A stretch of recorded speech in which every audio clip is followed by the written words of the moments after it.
Focke-Wulf 190.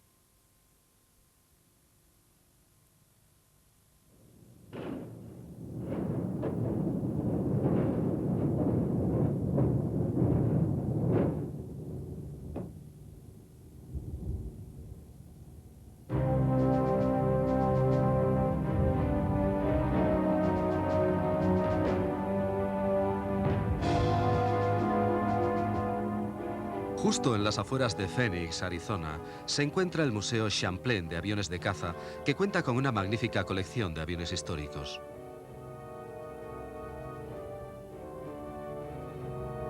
Entre otros excelentes ejemplos, este modelo de Focke-Wulf 190 resulta impresionante. Es un inmaculado ejemplar de uno de los más grandes aviones de la Segunda Guerra Mundial. Reverenciado por los pilotos de ambos lados, el FW-190 en sus múltiples versiones prestó servicio en todos los frentes donde luchó la Luftwaffe desde 1941 en adelante. Algo destacable del 190 es que, a pesar de su éxito, en principio fue un avión que nadie quería, siendo visto como una especie de póliza de seguro que nunca debería ser utilizada. Pero bastante antes del final de la guerra, se convertiría en la espina dorsal de las unidades de caza, siendo constantemente mejorado y modificado. Adolf Galland, general del arma de caza de la Luftwaffe, recomendó cancelar la producción de los demás interceptores con motor de pistón para concentrarse en la fabricación del cazabombardero FW-190. Son necesarios grandes conocimientos en muchas áreas y disciplinas para desarrollar un aparato como el 190, y el resultado final es debido al esfuerzo de un equipo de trabajo. Pero si a alguien puede atribuírsele el éxito de este modelo y el esfuerzo para que fuera adoptado por la Luftwaffe, ese alguien fue Kurt Tank. Tank ya había diseñado aviones para la Focke-Wulf cuando esta compañía había intentado infructuosamente competir contra el mítico Messerschmitt Bf-109. Ciertamente, a finales de los años 30, el Bf-109 era visto como invencible y no parecía necesitar ningún sustituto en los años que vendrían. Ágil, aerodinámico y muy efectivo, el 109 era un compendio de las más avanzadas tecnologías de la época, mientras que el diseño menos competitivo de Tank todavía tenía el ala alta tipo parasol, un concepto que parecía pertenecer a la década anterior. En 1937, un gran número de Bf-109 empezaron a ser producidos para la Luftwaffe de Hitler. Después del fracaso de su primer caza, Tank se concentró en otros desarrollos. Siendo como era un líder nato, inspiró a otros diseñadores y al principio de 1936 había conseguido reunir a un grupo de talentos que producirían uno de los más avanzados aviones de línea de esa época, el FW-200 Cóndor, un diseño que no hubiera desentonado entre los aviones comerciales de la posguerra. Mientras tanto, las necesidades de la guerra hicieron que el FW-200 entrara en servicio como avión de reconocimiento marítimo de largo alcance, patrullando sobre el Atlántico en conjunción con las manadas de submarinos U-Boot. Su único punto flaco fue la debilidad de su tren de aterrizaje.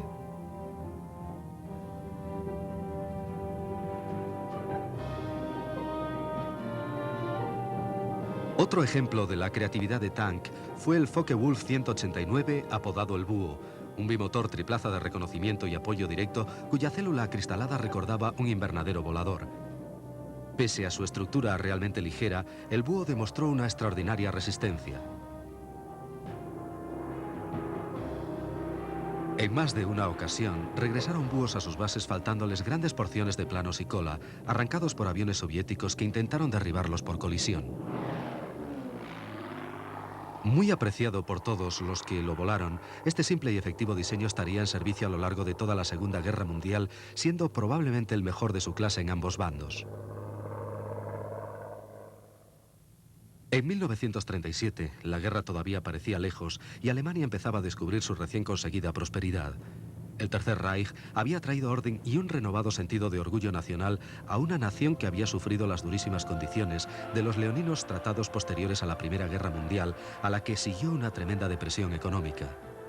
Pero ahora tenían una motivación y unos planes concretos. Planes de una nueva Alemania con unas fronteras mucho más amplias y planes para una nueva Luftwaffe. Gran parte del éxito del Messerschmitt Bf 109 fue debido a su motor Daimler-Benz Serie 600, una brillante muestra de ingeniería. Tenía una configuración de 12 cilindros en V invertida dispuestos en 2 líneas. Este diseño seguía las tendencias de la época que consideraban que un motor largo y estrecho ofrecía una silueta más aerodinámica que permitiría al avión ser más rápido. La serie 600 fue utilizada también en el caza bimotor Messerschmitt Bf 110, ofreciendo las mismas ventajas de baja resistencia al avance que permitía ganar velocidad, ya que el diseño de un caza es una continua lucha por obtener mayor velocidad.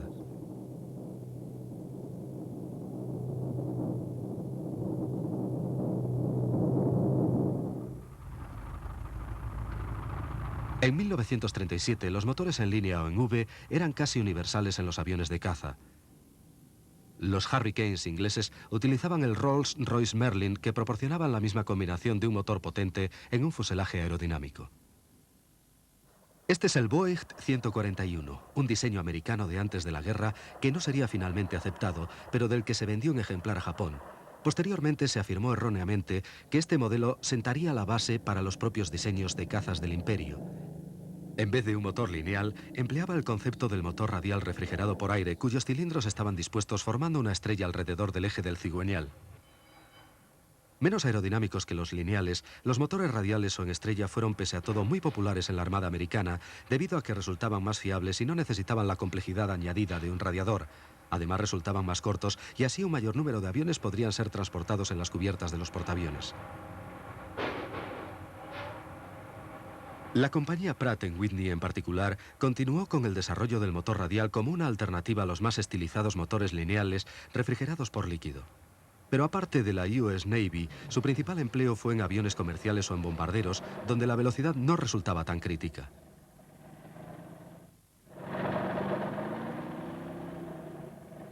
A principios de los años 30, algunos de estos robustos motores radiales de Pratt & Whitney fueron vendidos a Alemania, siendo posteriormente fabricados bajo licencia por BMW. A pesar del éxito del Messerschmitt Bf 109, seguía habiendo quienes en la Luftwaffe insistían en la necesidad de un segundo modelo de caza. Daimler-Benz sencillamente ya no podía producir más motores y por esta razón se aceptó un diseño de Focke-Wulf como respaldo, ya que utilizaba un motor radial de BMW del que existía una menor demanda. Kurt Tank y su equipo habían sustentado sus teorías en diferentes fuentes.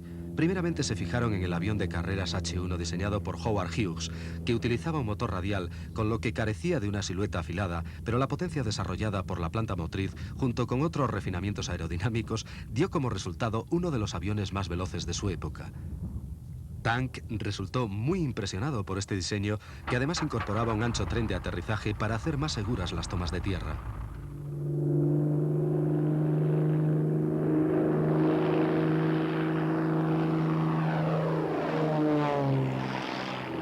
Hughes voló personalmente el H-1, pulverizando muchos récords de velocidad, demostrando que había situaciones en que unos cuantos caballos de potencia extra podían compensar la falta de aerodinámica. Otra exitosa aplicación del motor radial que seguramente Tank debió haber conocido fueron los primeros desarrollos del A-6M japonés, el famoso Zero producido para la Marina Imperial. Este diseño era todavía un secreto en 1937. Usaba un largo carenado del motor de apariencia muy americana que penalizaba relativamente su aerodinámica, pero su velocidad y su legendaria maniobrabilidad eran debidas a su muy ligero peso.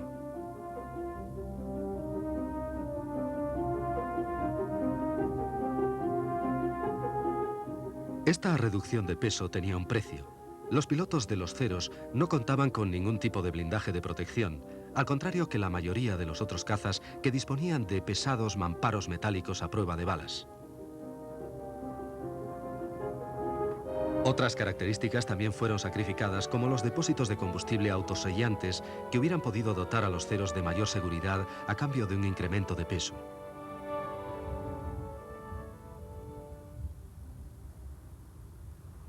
Estas carencias no suponían un desprecio hacia sus pilotos, más bien era una fórmula más pragmática para dotar a los Zeros de gran velocidad y tremenda agilidad. Ambos factores, se suponía, permitirían aumentar la posibilidad de supervivencia de los pilotos, a la vez que les dotaba de un arma mucho más poderosa.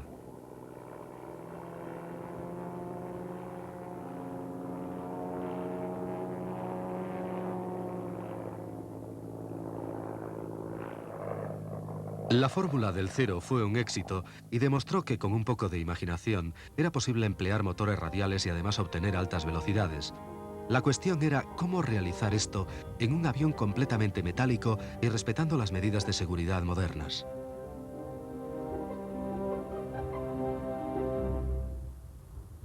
Los ingenieros alemanes diseñaron una cubierta de motor especial más aerodinámica que proporcionaba una toma de aire muy pequeña, pero que aumentaba su flujo mediante un único ventilador o fan montado tras de la hélice. La disposición del habitual carenado del motor, desarrollada por científicos americanos, era usada en todo el mundo.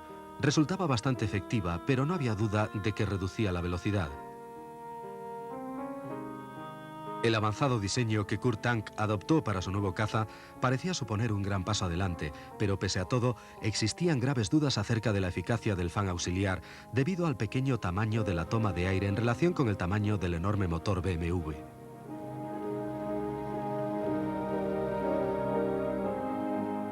De lo que no hay duda es que el avión que colocó Kurt Tank tras el motor resultó ser extremadamente aerodinámico, resistente y a la vez de construcción sencilla. El Focke-Wulf FW-190 era una obra maestra del diseño.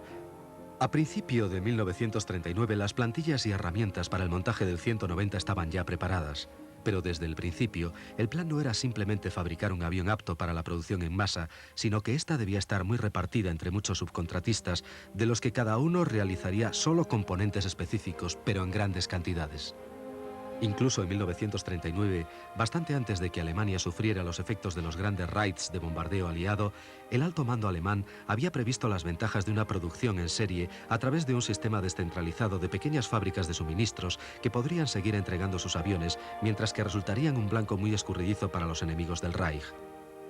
Antes del final de la guerra, los componentes del FW-190 eran producidos en no menos de 24 puntos diferentes. El modelo no era especialmente ligero. Su peso máximo al despegue resultó ser de casi 5.000 kilos frente a los aproximadamente 4.000 del Messerschmitt. Pero este peso extra supuso un avión más duro y resistente, lo que permitió al FW-190 sobrevivir en las condiciones de combate más extremas.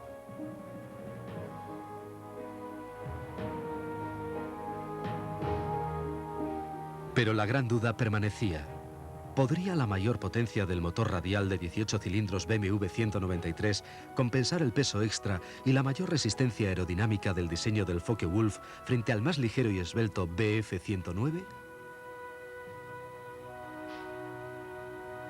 Dado que la totalidad de la producción disponible de motores en línea para aviones de combate había sido asignada a la compañía Messerschmitt, Kurt Tank no tuvo otra opción que diseñar su producto basándose en la menos popular tecnología de los motores en estrella. Cuando el prototipo estuvo casi acabado, muy pocos imaginaban que sería el primero de una larga serie de casi 20.000 FW-190.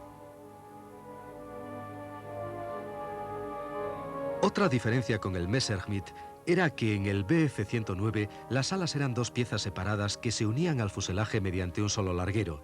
Por contra, el avión de Kurt Tank empleaba alas mucho más robustas que eran unidas entre sí mediante pasadores, formando una sola pieza antes de que el fuselaje se atornillara encima de ellas. Además, las uniones eran carenadas mediante unas placas aerodinámicas que aumentaban la rigidez y la velocidad. Todo esto reflejaba la filosofía de Kurt Tank de diseños sencillos, pero mediante componentes resistentes, y a la vez maximizando el empleo de las más avanzadas tecnologías disponibles, como el uso de la potencia eléctrica para accionar algunas superficies de control, como los flaps y el accionamiento del tren de aterrizaje. También existía un ingenioso mecanismo de muelles que activaba la rueda de cola. Pronto el enorme motor BMW estuvo listo para ser montado. Había llegado la hora de verificar si la arriesgada fórmula de Kurt Tank, combinar potencia con peso y aerodinámica, daba resultado.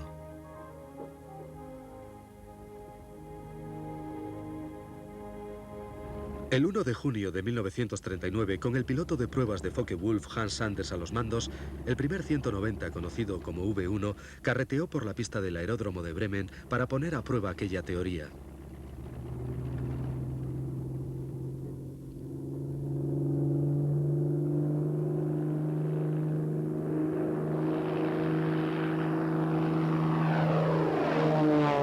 Se mezclaron el júbilo con la decepción. Sanders pronto descubrió que el 190 disfrutaba de una excelente maniobrabilidad y que la potencia extra compensaba de sobra el exceso de peso, pero el sistema de refrigeración sencillamente no funcionaba. Dijo que era como volar con los pies dentro de un horno, comentando los inconvenientes derivados del mal funcionamiento de la cubierta del motor. Pero a pesar de que este problema debería ser resuelto, el concepto básico de un equilibrado diseño aerodinámico, impulsado por un poderoso motor y con un robusto y ancho tren de aterrizaje, resultó ser un éxito.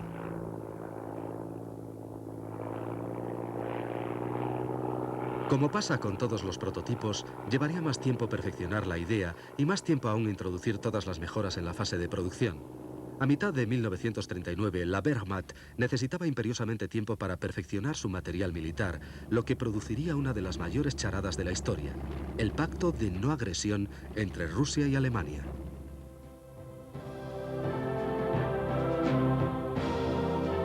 Dadas las claras ambiciones nazis de expandirse hacia el este y la gran diferencia entre los idearios políticos de Hitler y Stalin, el pacto de no agresión, firmado en el verano de 1939, estaba sin duda destinado a ser papel mojado. De hecho, ambas partes lo emplearon como un respiro, una tregua tácita que Rusia empleó en consolidarse y Alemania en comenzar su avance hacia el este. En aquel impasse, el Focke-Wulf seguía considerado tan solo como una especie de segundón del Messerschmitt, así que hubo tiempo de sobra para perfeccionarlo. Se le equipó de un motor aún más potente, el BMW 801D de 14 cilindros en doble estrella, capaz de producir 2100 caballos en sobrepotencia. La nueva planta motriz era aún más pesada, de manera que para mantener el centro de gravedad del avión, la posición de pilotaje fue retrasada, circunstancia que solucionó en parte el problema del calor sobre el piloto. De todas formas, el audaz diseño de cubierta del motor debió ser abandonado, tras lo cual la arriesgada fórmula de Kurt Tank evolucionó imparable hacia el éxito. Y Goering dio instrucciones concretas. Focke-Wulf debería prepararse para que de sus factorías salieran inmediatamente los nuevos aviones como panes calientes del horno de la panadería. El 190 entró en producción con una cubierta de motor convencional, pero como el piloto se hallaba ahora más retrasado, quedaba perfectamente aislado del calor del motor. Pese a todo, se mantuvo el ventilador interno o fan de refrigeración del motor detrás de la hélice. El hecho era que el pequeño beneficio aerodinámico que la cubierta podría haber aportado fue fácilmente compensado con creces por el incremento de potencia que supuso el nuevo motor. El radial BMW 801 contribuyó enormemente al éxito de los primeros modelos del 190. Además proporcionaba al piloto un enorme escudo contra los ataques frontales y menos riesgos mecánicos, pues al ser refrigerado por aire no tenía las complejidades del sistema de radiadores. También tenía ventajas en accesibilidad. Los equipos de tierra podían alcanzar muy rápidamente cualquier rincón de la planta motriz, haciendo más rápidas las reparaciones.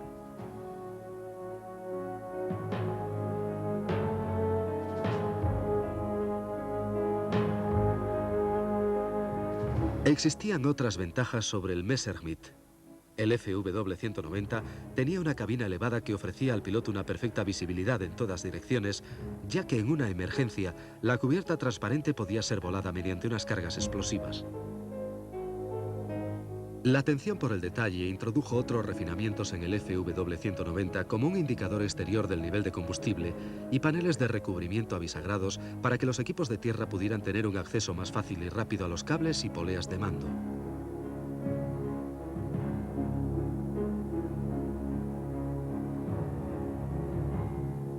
Incluso existía un refuerzo sobre el ala que servía de plataforma para que mecánicos y pilotos no abollaran los delgados paneles del recubrimiento del ala.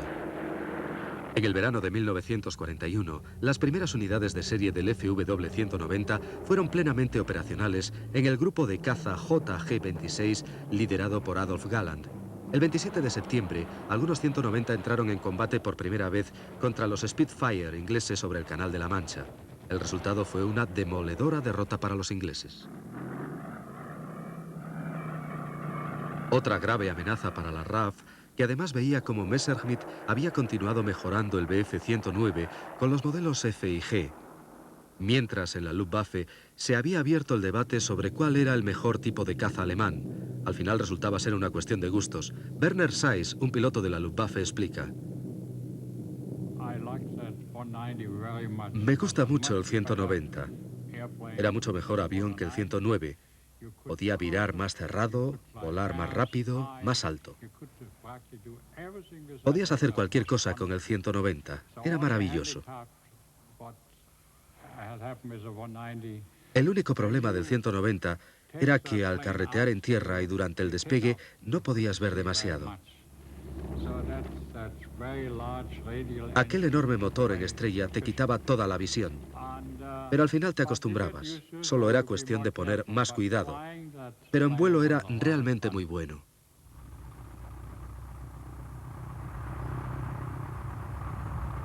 Pero no todos los pilotos de la Luftwaffe aceptaron el diseño de Focke-Wulf, incluso a pesar de que el Messerschmitt tenía un tren de aterrizaje muy estrecho, que hacía difícil su control, y una carlinga extremadamente pequeña. Todavía seguía siendo la primera opción de muchos pilotos, incluyendo al general Günther Rall.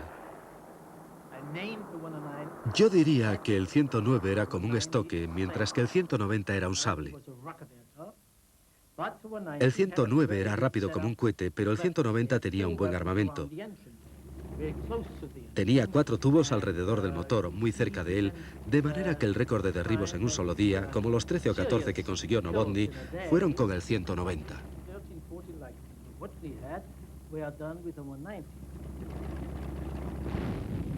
Pero Novotny consiguió la mayor parte de sus derribos sobre Rusia. Tan pronto como el 190 entró en servicio, Hitler hizo su movimiento final hacia el este en un ataque sorpresa contra los mal preparados soviéticos. La operación Barbarroja destruyó literalmente la fuerza aérea rusa. Los pocos aviones que quedaron estaban obsoletos, con tripulaciones mal entrenadas. Así los resultados contra el sofisticado FW-190 eran predecibles.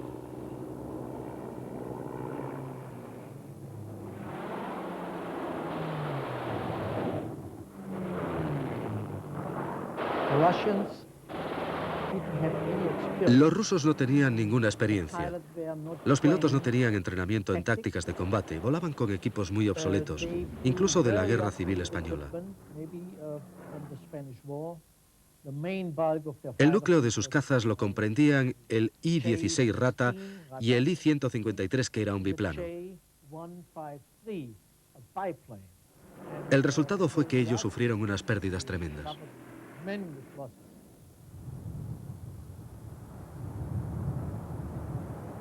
En diciembre de 1941, en la otra parte del mundo, Japón, aliado de Alemania, también se estaba preparando para un éxito espectacular. El Cero de la Marina Imperial, el avión de Mitsubishi, que había probado que los motores radiales todavía tenían sitio en la aviación de caza, estaba a punto de entrar en la historia, junto con los torpederos y aviones de bombardeo en picado embarcados en portaaviones. Fue el ataque contra la 7ª Flota Americana fondeada en Pearl Harbor.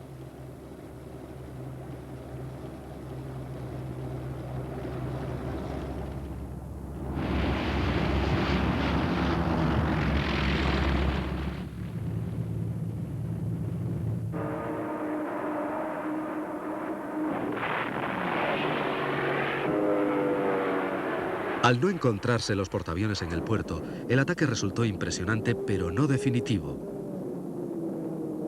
Y fatal para Alemania. 24 horas después del ataque, Hitler declaraba la guerra a los Estados Unidos. Al hacerlo, acababa de sellar la suerte del Reich. La capacidad productiva de América era enorme y solo unos meses después, a comienzos de 1942, hordas de enormes bombarderos cuatrimotores como el Boeing B-17, Fortaleza Volante, despegando desde bases en Inglaterra, empezaron a desarrollar la teoría del bombardero estratégico a gran altura. Empleando potentes turbocompresores, los B-17 operaban sobre Alemania en el enrarecido aire por encima de los 10.000 metros, donde el motor radial de los FW-190 estaba al límite de sus posibilidades. Ahora, a la defensiva, la Luftwaffe necesitaba un interceptor de alta cota, un avión que usualmente empleaba motores lineales, como el Daimler-Benz, que todavía seguía monopolizado. Pero Kurt Tank resolvió el problema de una manera diferente.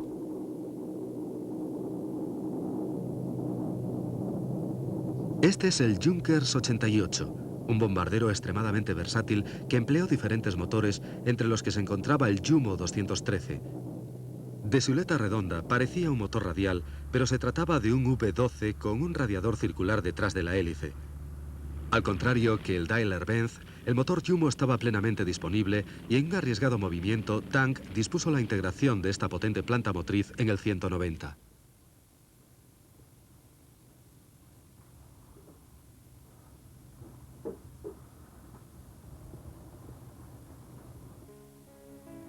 Con esta combinación de un motor de bombardero en la célula de un caza, Focke-Wulf empezó a desarrollar el que bien pudiera haber sido el mejor caza a pistón de la Segunda Guerra Mundial. Por supuesto, los 12 cilindros en V invertida del Jumo añadían una considerable longitud al morro del nuevo avión, o Serie D, como sería conocido este modelo.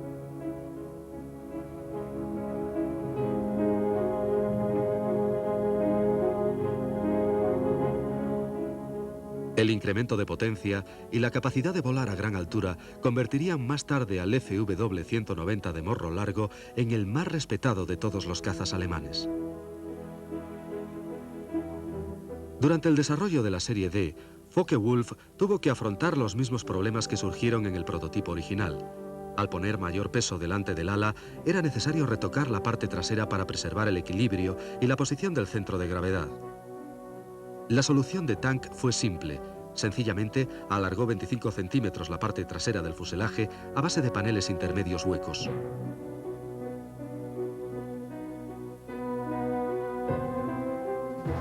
El resultado final, con el morro y la cola alargadas, hizo que la serie D fuera más afilada, más aerodinámica y aproximadamente 1,5 metros más larga que la versión básica original.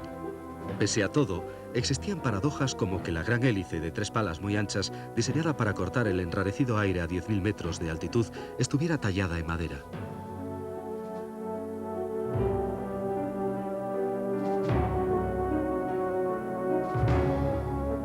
La serie D disfrutaba también de muchas de las características ampliamente probadas en el diseño original de 1940. Las alas, cabina y el tren de aterrizaje eran los mismos que en la versión de morro corto con motor radial y que todavía seguía en producción. Ambos tipos empleaban el mismo sistema de control de vuelo extremadamente avanzado para su época. Todos los 190 tenían superficies de control de vuelo operadas eléctricamente, lo que eliminaba el engorro de transmisiones mecánicas, poleas y sistemas hidráulicos, usando en su lugar delgados cables eléctricos que transmitían bajo voltaje a motores eléctricos que accionaban las superficies. Estos cables estaban menos expuestos a los daños producidos por el enemigo.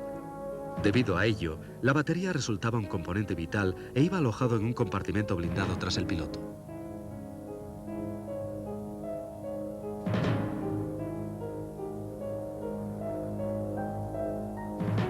Mientras la serie D estaba siendo desarrollada, ya existían planes para una versión todavía más avanzada, inclusive más estilizada y aerodinámica, y esta vez con alas más largas, el TA-152. Este modelo llevaba la inicial T en honor a su diseñador, en lugar del de la compañía que lo fabricaba. Un extraño privilegio dentro de la nomenclatura aeronáutica y único en el caso de Alemania. Pero estaba claro que Kurt Tank no era un diseñador cualquiera.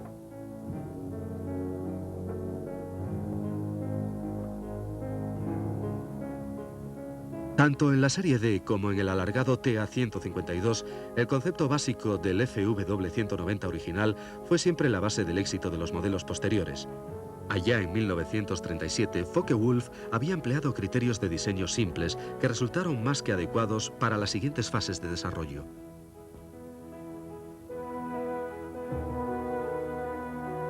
De cualquier modo, por muy buena que fuera la nueva generación de cazas de alta cota, llegaron demasiado tarde al conflicto.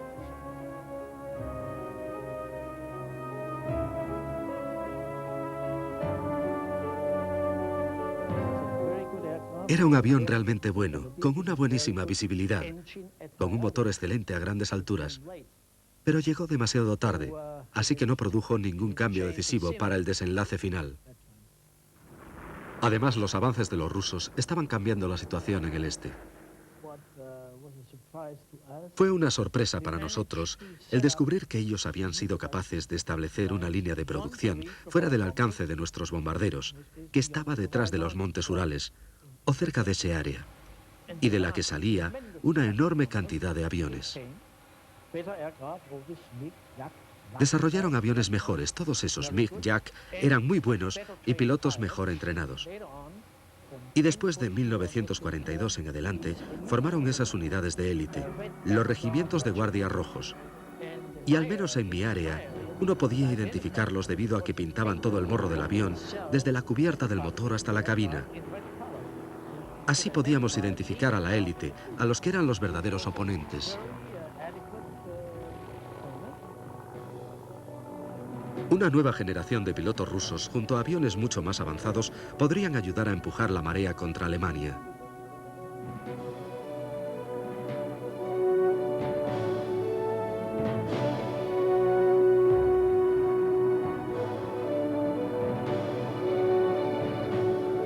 Pero todavía el 190 tenía que alcanzar el límite de su versatilidad. La campaña rusa había demostrado que el modelo básico de ataque a tierra alemán, el Stuka, estaba completamente obsoleto. Como el Messerschmitt 210, que era el reemplazo previsto, no llegó a materializarse, el fiable 190 fue elegido como sustituto. Aunque no hubiera sido específicamente diseñado para este cometido, era lo suficientemente flexible como para dejarse adaptar eficazmente. La versión de ataque del 190 Serie F era básicamente igual que la versión básica de morro corto y motor radial, a la que se le había instalado unos puntos de anclaje extra, reforzados para montar cargas de bombas bajo las alas y el fuselaje. El resultado fue un diseño básico de avión de caza con la capacidad de transportar bombas cuando fuera necesario utilizarlo como avión de ataque.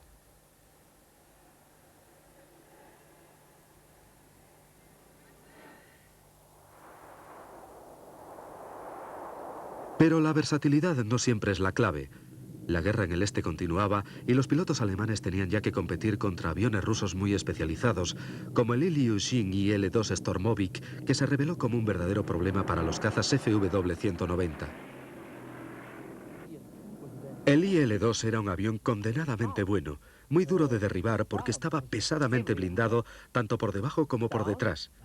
Además tenía un artillero que disparaba hacia atrás, con lo que hacía muy difícil el que apuntaras con precisión suficiente como para derribarlo. Y era corriente que muchos pilotos de FW-190 descargaran completamente toda su munición, y a pesar de eso los IL-2 seguían volando. La incapacidad de los cazas alemanes para neutralizar aviones soviéticos como el Stormovik influyó ciertamente en las batallas de tanques del frente oriental. Estos duelos entre blindados fueron decisivos en la campaña rusa.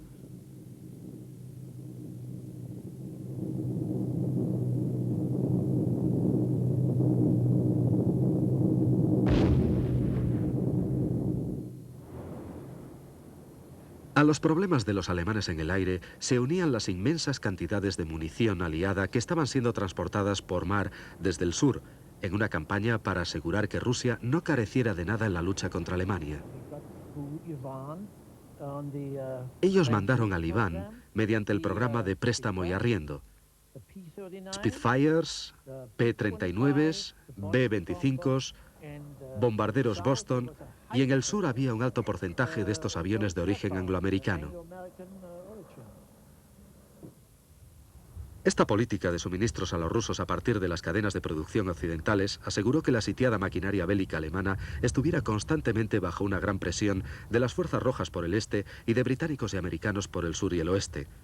Pese a todo, las tácticas variaban.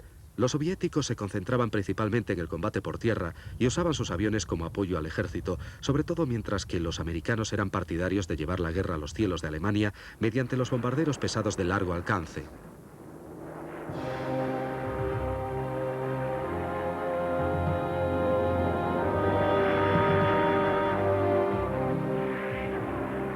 A finales de 1944, los bombardeos diurnos americanos estaban presionando mortalmente a las defensas de caza de la Luftwaffe.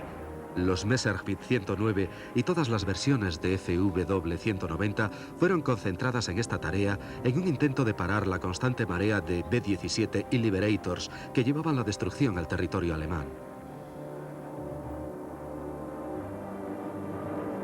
El éxito de los bombarderos americanos solo era posible si estos conseguían desbordar las defensas alemanas.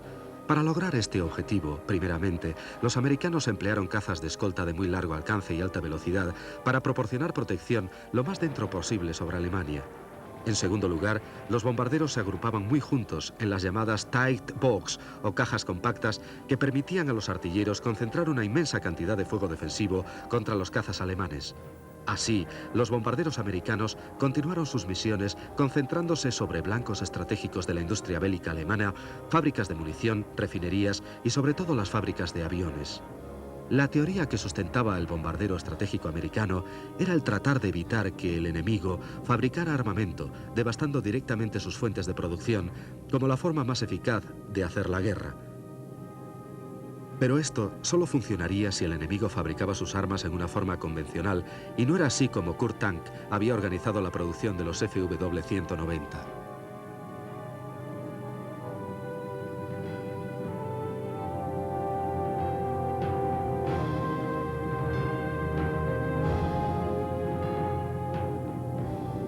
Los cientos de subcontratistas que se desperdigaban a lo largo de toda la nación consiguieron incrementar el suministro de componentes a pesar de los ataques de los bombarderos, de manera que el flujo de los nuevos FW-190 continuaba saliendo de las líneas de producción para desesperación de los estrategas americanos. El coronel de la inteligencia aérea Fred McIntosh nos explica.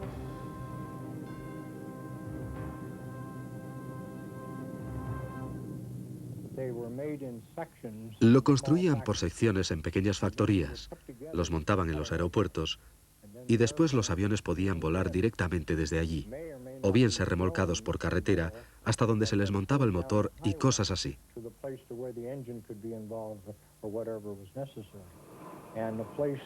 De esta manera, cualquier fábrica familiar de muebles de calidad o talleres de maderas podían estar fabricando, por ejemplo, los conjuntos de cola de los aviones.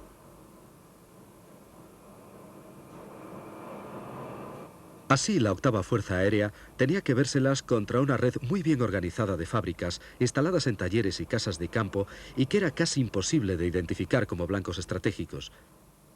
Estas pequeñas factorías podían trabajar casi impunes frente a los atacantes de la octava Fuerza Aérea.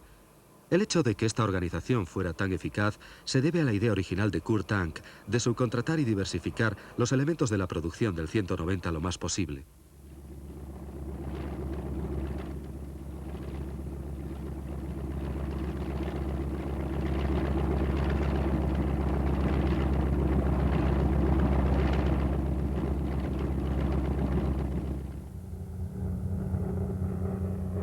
Incluso cuando la guerra estaba llegando a su inevitable conclusión, el diseño básico con motor radial del 190 era todavía un muy serio adversario para cualquier cosa que los aliados pudieran poner en el aire. Los diseños aliados se habían ido perfeccionando. Aviones como el Republic P-47 Thunderbolt, que también había sido basado en un motor radial, llegaban cada vez en mayor número y con pilotos mejor entrenados.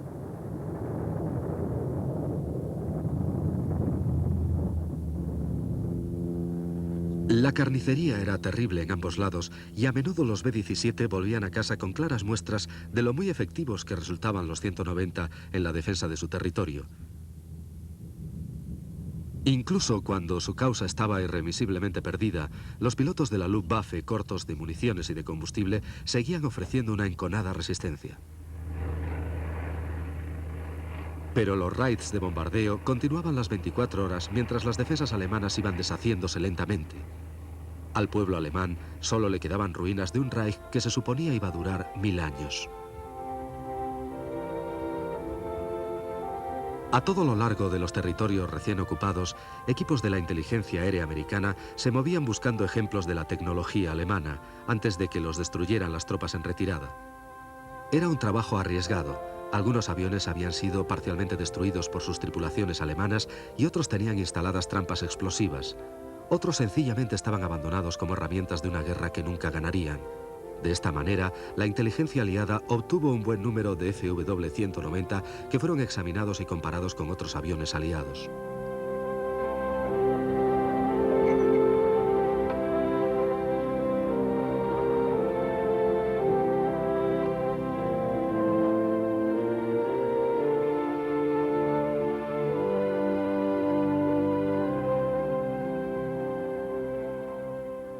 Por supuesto, los aliados habían capturado anteriormente algún que otro FW-190, de manera que ya tenían una idea clara de la filosofía del diseño del avión, pero ahora se trataba de un material muy abundante y técnicos expertos de las fábricas americanas pudieron volar los aviones alemanes y obtener información de primera mano.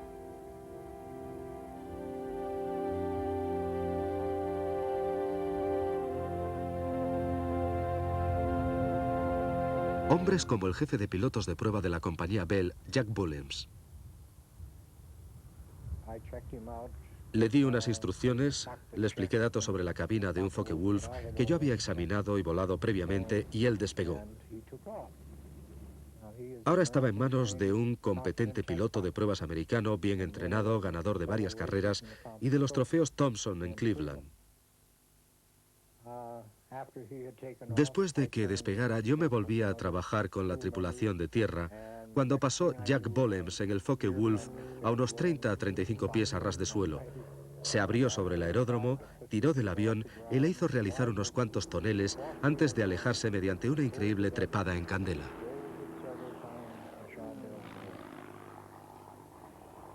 ¿Dónde están ahora esos aviones?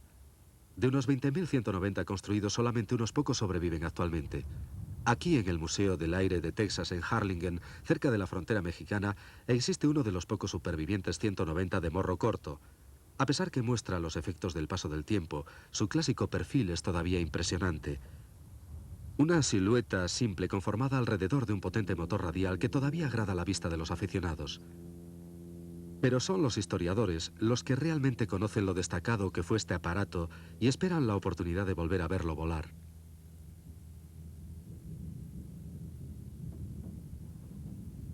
Tendrán que esperar algunos años antes de que este 190 tejano sea reconstruido de acuerdo a los niveles de calidad originales, pero mientras llega ese momento, las mismas y bellas proporciones se pueden ver a veces sobre los azules cielos de Texas. David D. Jones, restaurador de aviones, nos habla de su pasión y del curioso avión que ha construido.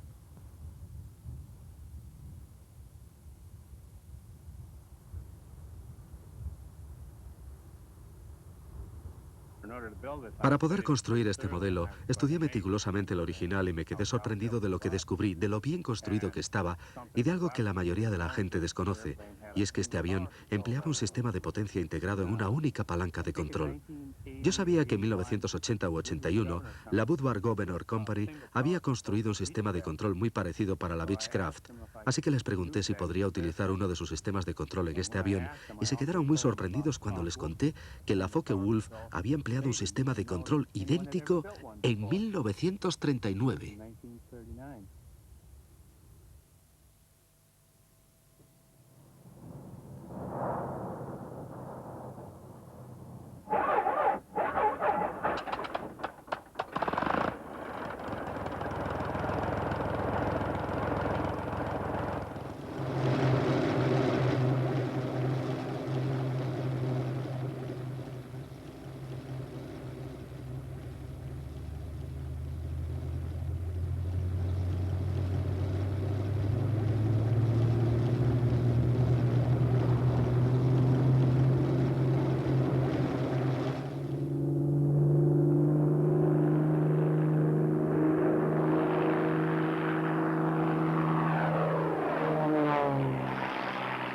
Esta réplica del 190 construida por Jones está realizada a 3/4 de escala y por supuesto el motor es diferente, pero todas las proporciones son exactas, así que esta sobresaliente reproducción vuela de la misma impecable manera en la que el original se hizo famoso y en la que los pilotos de la Luftwaffe lucharon por toda Europa.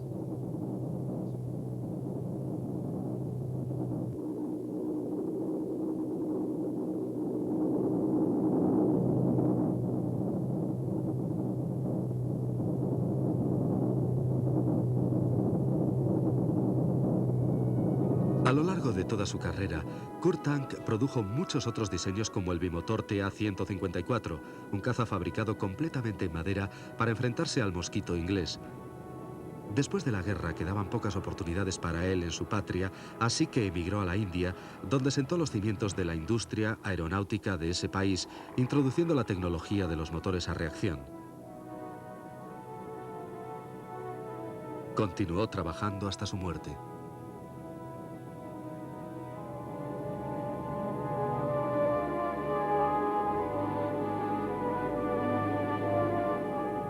Famoso por los muchos logros de una vida muy productiva, el elemento más sobresaliente de la creatividad de Tank será siempre el Focke-Wulf 190, un avión que fue encargado como un simple respaldo para el Messerschmitt 109 y que solamente fue autorizado a entrar en producción porque usaba uno de aquellos impopulares motores en estrella.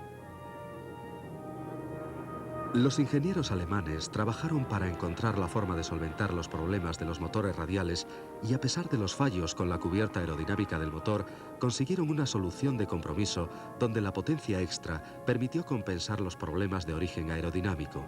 Los motores radiales superaron todas las críticas y fueron posteriormente adoptados tanto por los fabricantes de aviones de caza americanos como por los ingleses. El FW-190 esculpió su nombre en la historia militar como uno de los más grandes aviones de combate del mundo.